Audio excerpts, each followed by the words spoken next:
Hi, in this video I'm going to show you how to replace the headlight bulb. Most of the Toyota and the Honda Japanese models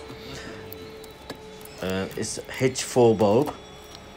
First of all, you need to remove the bulb wiring connection at the back of the bulb. Morning. Just pull it out.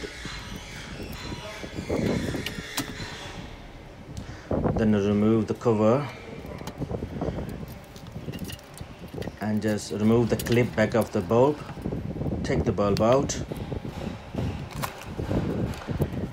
Replace the new bulb. Make sure the bulb sits proper. It's a triangle thingy. It has to sit properly.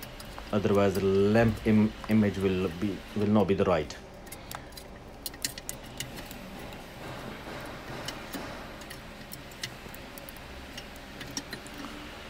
Once it sits properly,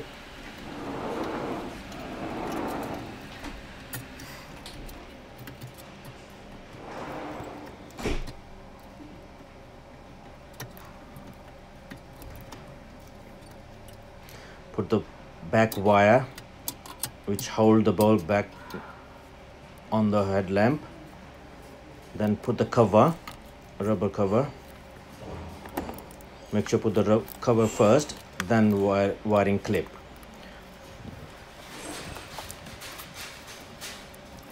Put back this one properly. That's it. Job done. Thanks for watching. Bye bye.